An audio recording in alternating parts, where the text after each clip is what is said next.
Well,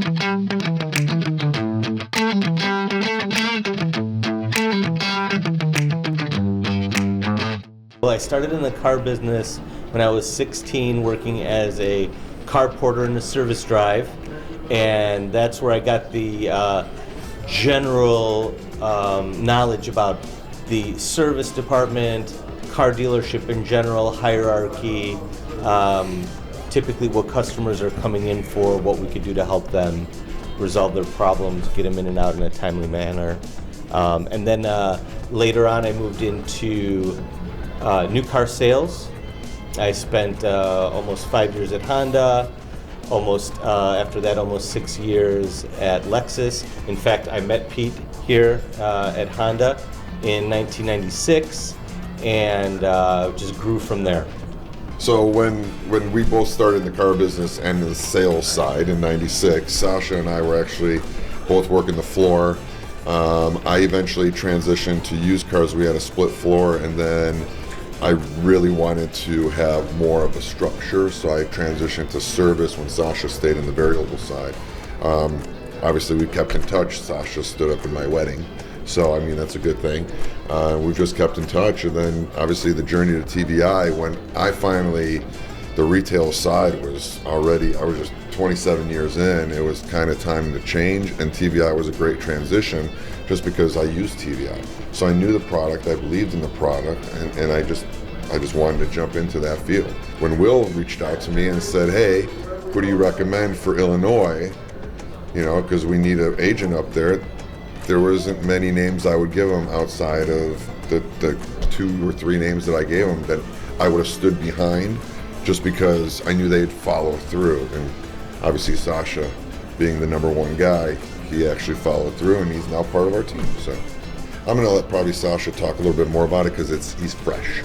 So this is a shocker to him to see how we run things. To me, it's been a couple of years. So going in, when I was at his stage, it was like a wow factor to know that you had a family-owned business that really stands behind their employees, really follows through on all their promises. Amabsolutely. That's exactly the first thing that I noticed. I was really wowed by the structure, the process, the amount of people standing behind the entire process, and then not to mention the actual people working are unbelievable. My colleagues in this company are just, everybody's my people. I have not met one person that I would shy away from or that I didn't find pleasant, or everybody's literally on the same page on niceness, on goals with the company, trying to achieve the best results for our customers, and not focusing on what's best for TVI, but what's best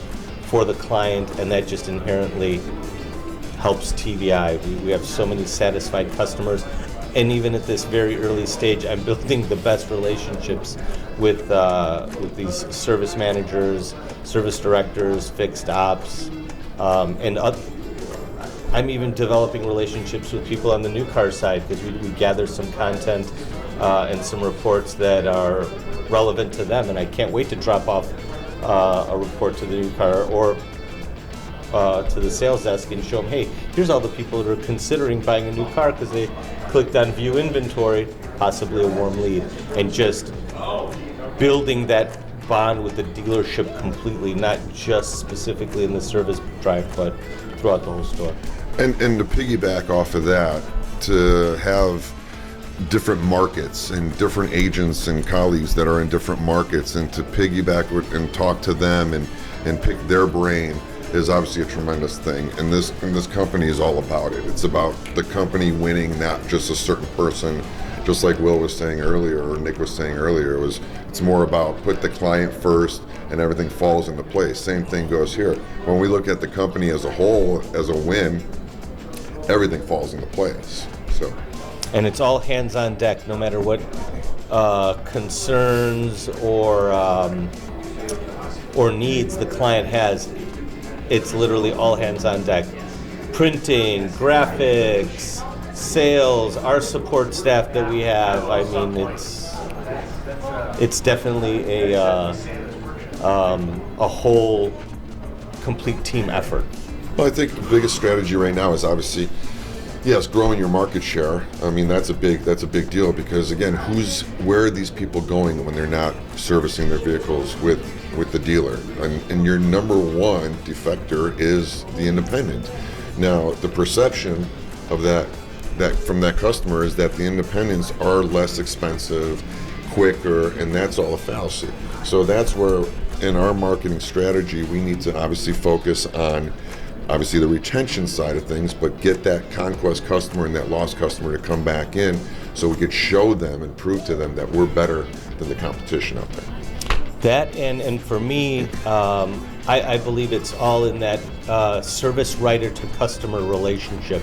And even when we do a launch of a new store, not only do we sit down with all the service writers and pertinent people to the program and talk about how it is that we market and how we entice or stimulate customers to come to the dealership, but once they're there, the relationship between the customer and the service writer and building that bond at one of the stores that we happen to maintain and that I used to work at, there's a service writer who doesn't take any fresh customers. He can't.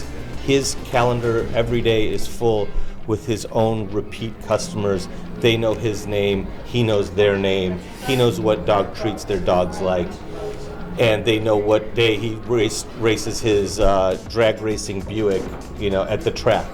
And he doesn't want to be a service manager. He is so content at that level because he knows when he recommends a repair or a service to them that they're probably going to get it from him, if not today, on the next visit.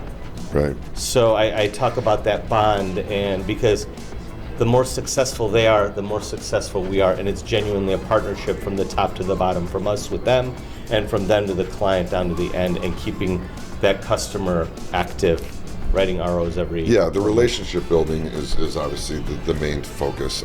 You could send whatever message you want to whoever you want, but you need to make sure that your dealer is obviously keeping that relationship up to speed and up to par. Mm-hmm. So you have to make sure you have the buy-in of the service management team, also obviously the GM, and then the writers, the people that are in the front line.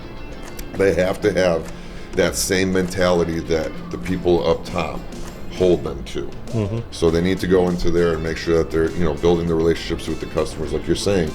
You have that advisor that doesn't take any fresh ups or any fresh appointments. That's the way you build your book of business, and for that reason, he's successful.